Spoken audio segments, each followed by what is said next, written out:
Assalamualaikum warahmatullahi wabarakatuh. Ini adalah tugas video kelompok mata kuliah Al-Islam 2 tentang tata cara wudhu, tayamum, dan kuf dengan dosen pengampu Bapak Wismanto SAG MPDI. Selamat menyaksikan. Assalamualaikum warahmatullahi wabarakatuh. Perkenalkan, nama saya Laisa Akila dengan NIM 220501036 dan di sini saya berperan sebagai ustazah yang akan menjelaskan tentang tata cara berwudu. Perkenalkan, nama saya Fatia Maharani sebagai praktik tata cara wudhu. Perkenalkan, nama saya Siva Amanta. Saya di sini sebagai kameramen dari video tata cara wudhu. Sebelum kita masuk ke tata cara berwudu, di sini saya akan menjelaskan pengertian wudu, hukumnya, serta dalilnya. Secara syar'i, wudu dapat diartikan dengan menggunakan air yang suci, lagi mensucikan untuk mencuci anggota-anggota tertentu dari tubuh kita yang sudah diterangkan dan disyariatkan oleh Allah Subhanahu wa Ta'ala sebagai anggota wudu, yang dimana diterangkan oleh firman-Nya dalam ayat berikut, yang berarti, "Hai orang-orang yang beriman, apabila kamu hendak mengerjakan sholat, maka basuhlah mukamu dan tanganmu sampai dengan siku, dan sapulah kepalamu dan basuh kakimu sampai dengan kedua mata kaki." Quran Surat Al-Ma'idah ayat 6. Berwudu hukumnya wajib bagi siapa saja yang hendak melaksanakan sholat, dan hukum wajib itu didasarkan kepada Quran Surat Al-Ma'idah ayat 6.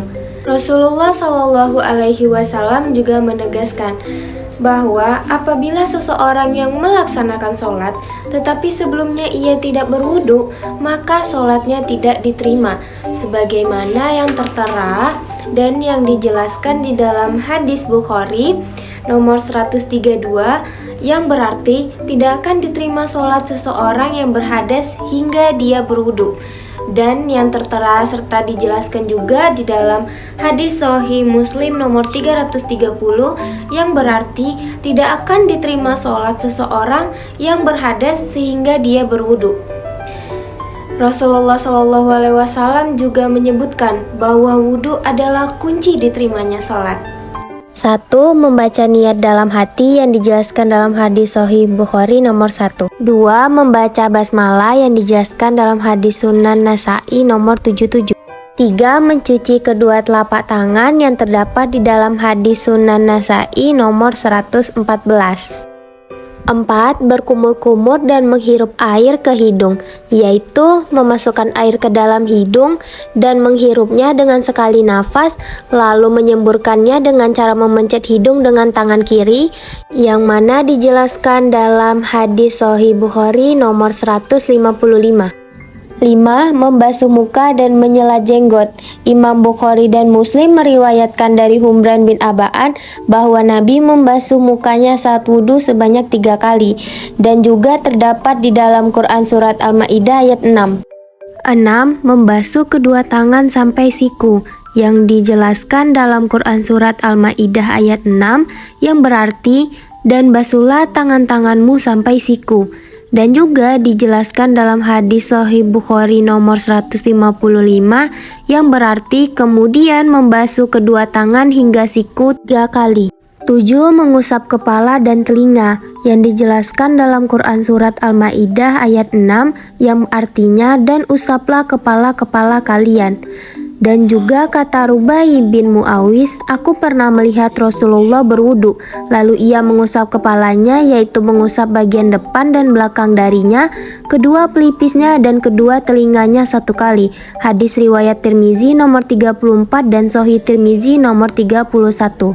8. Membasuh kaki hingga kedua mata kaki, yang dijelaskan dalam hadis riwayat Bukhari, Fathul Bari 1/232 dan Muslim 1/149 serta 3/128. Beliau memerintahkan agar membasuh kaki sampai kena mata kaki, bahkan beliau mencontohkan sampai membasahi betisnya. Beliau mendahulukan kaki kanan dibasuh hingga 3 kali, kemudian kaki kiri juga demikian. Saat membasuh kaki, Rasulullah menggosok-gosokkan jari kelingkingnya pada sela-sela jari kaki. 9. Tertib. Semua tata cara wudhu tersebut dilakukan secara berurutan. Tata cara wudhu yang terakhir yaitu 10. Berdoa. Membaca doa seperti yang diajarkan Nabi Shallallahu Alaihi Wasallam yang dijelaskan dalam hadis riwayat Muslim, Abu Daud, Tirmizi, Nasa'i, dan Ibnu Majah. Asyhadu an la ilaha illallah wa asyhadu anna Muhammadan abduhu wa rasuluh. Allahumma ij'alni minat tawwabin wa ij'alni minal mutatahhirin.